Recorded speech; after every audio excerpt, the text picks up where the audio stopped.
We now welcome in a 7-time NBA All-Star, a 2-time NCAA champion, and co-owner and executive for the Atlanta Hawks of the NBA, whose new book, Game, an autobiography, is out now. The one and only Grant Hill. Welcome to Stephen A's World. What's up, big time? How are you, man? I'm good, man. Good. The finals were great. Season's over. Yeah. And I'm on Stephen A's show, so it can't be much better. I appreciate it. Listen, man, I can't wait to ask you about Coach K, and I'm going to get into that a little bit later as this interview progresses. But I got to first get your thought. Of course, I'm going to talk to you about your book. But first, I got to ask you about the Warriors winning their 4th NBA championship in 8 years. What do you think of this run by the Golden State Warriors, man?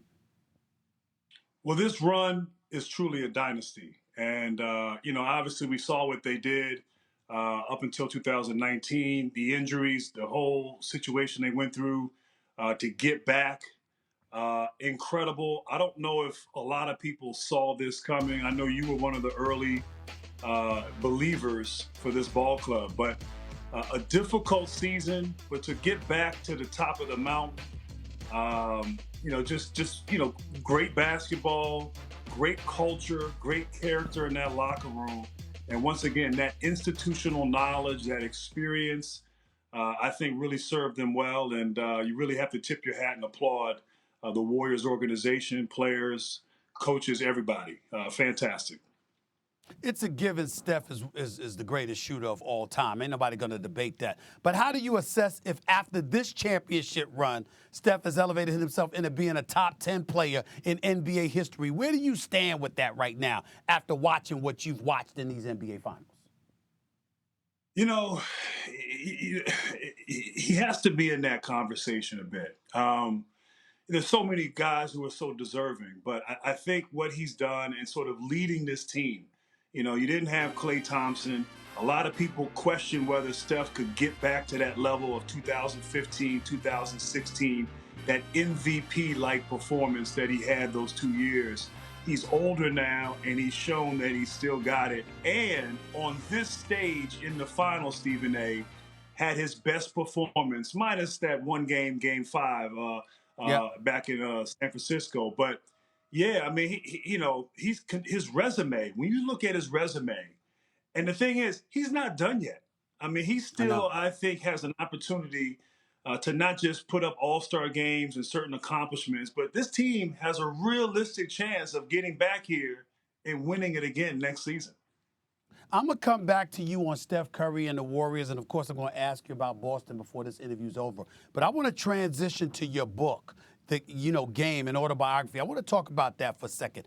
I want to know what inspired you to write this book and what you have to say, because when we talk about legacies, I've often told people Grant Hill had an ankle problem. He had that nasty injury that you could never really recover from. When I think about you, I'm not going to lie to you. I think about Vince Carter. I think about Kobe Bryant. I think about Michael Jordan. You had that kind of game, my brother. It was something special to behold when you were fully healthy. Talk to me about this autobiography and the kind of things that you say in here. Yeah, no, I appreciate that compliment. I had a crazy journey, great success, team success at Duke, Detroit those years, and then some really dark moments, concerns about whether I'd play again. And then coming back, later as a role player. And then so getting into the Hall of Fame in 2018, I think that really sparked this idea of like, okay, let me reflect, let me tell my story. There's a lot that people don't know, particularly with my injury, some of the challenges I had early in my career, some of the behind the scenes accounts of what happened when I was in Detroit and I was sort of an elite player. But you know what? It was a great process. I feel like I learned a lot about myself. It was also at times hard. It's hard to confront certain things. It's hard to be honest with yourself. But ultimately, it was therapeutic. It was liberating, and at times frightening to go back and relive and remember some of those good and bad moments throughout my career. Grant Hill, when you think about your life and your career, I mean, you've got wonderful parents, wonderful family, wonderful wife. I mean, you are one of the truly blessed individuals on this planet Earth, and people really, really knew who surround you, and you're one of the best people I know I've ever met. I asked this question in all honesty.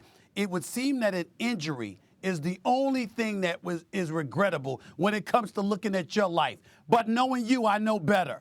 So I ask this question as you reflect, whether it's college or pros or thereafter, what's the biggest thing you regret about the wonderful life that Grant Hill has had?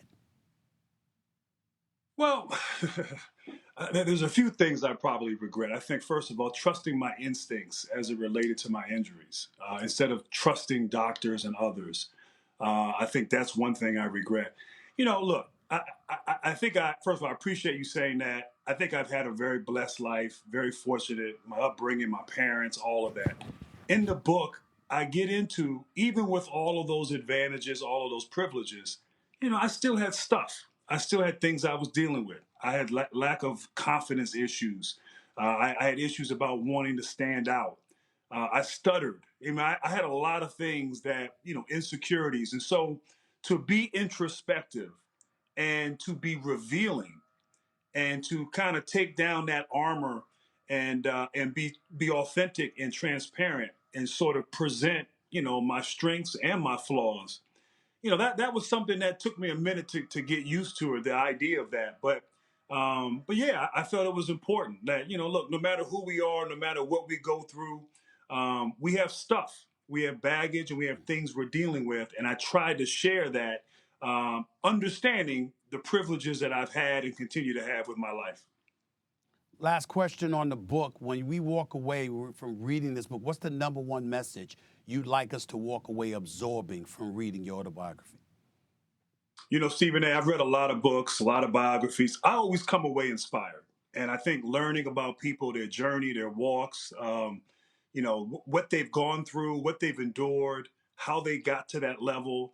I feel like there's always something you can take from that and be inspired about. And so that's the main thing, just to try to, hopefully inspire others.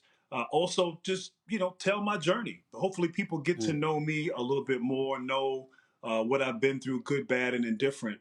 But yeah, just inspire. That's the main thing, and hopefully someone can take from this story and from this book what I've taken from so many others along the way. Let me get back to the basketball court before I let you get on out of here, and lean on that theme of inspiration. I look at the Golden State Warriors. I look at an ownership that's willing to spend the money and give them the tools they need to win. I look at a coaching staff led by Steve Kerr and the job that he's done. I look at Bob Myers and his leadership in the management office, along with Joe Lacob's son Kirk. I'm thinking about the players led by obviously Steph Curry. I think they should inspire a lot of people to embrace a brand of team basketball, and that we may need to see more of as next season and future seasons approach. I've got the Warriors going back to the NBA Finals next year. What do you view the Warriors as being next season? Well, hopefully they're playing the Hawks. But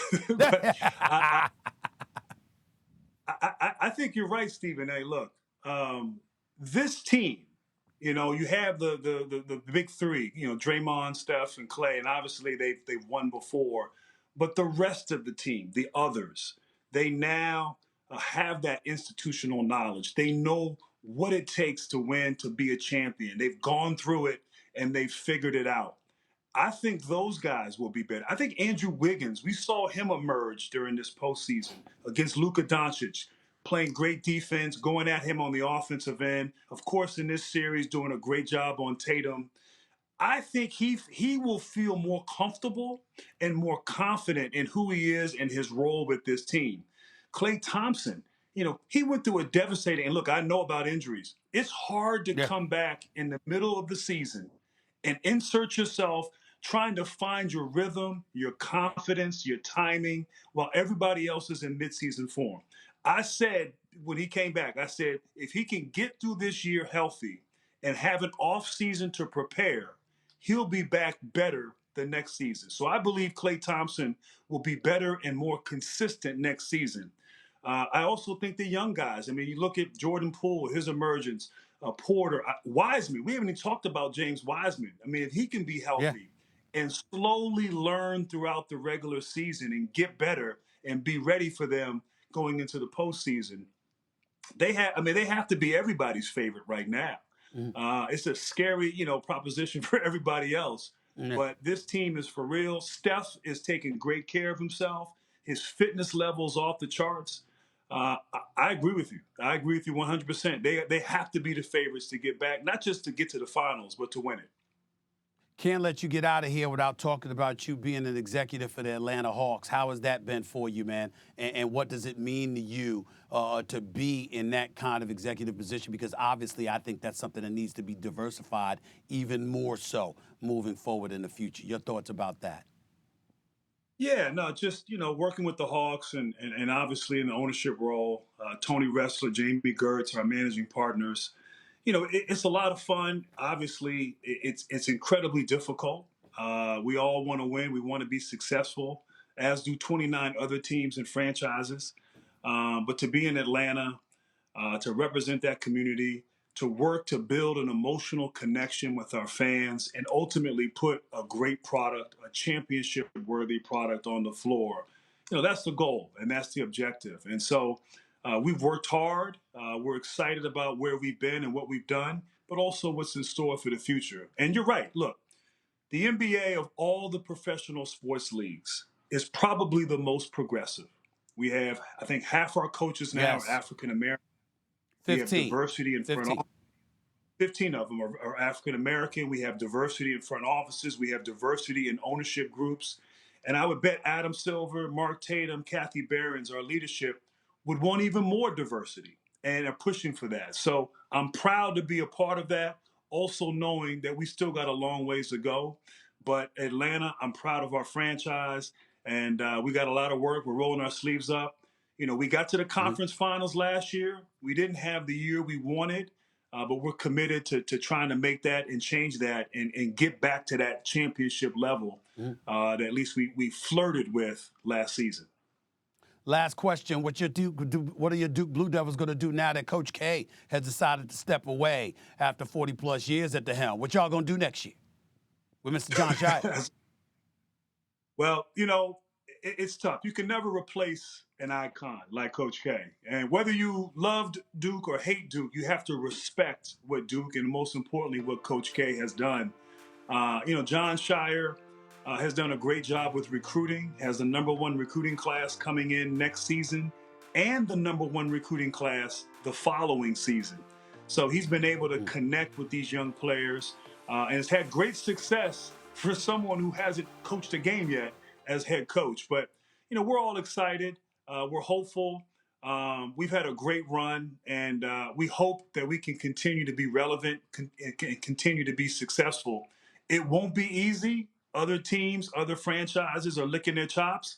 I will say this, and I don't normally give that school in Chapel Hill credit, but Hubert Davis did a great job replacing a legend in Roy Williams. And you Yes, see he what he did. did last season, getting almost to the championship. So it's inspiring to see Hubert do that. And we hope that we can do the same at Duke with John Shire. Be sure to purchase Game and Autobiography wherever you purchase your books. The one and only Grant Hill. Thanks for joining Stephen A's World. Love you, buddy. Appreciate you. I appreciate you, man. Thank you so much. Appreciate you. All right.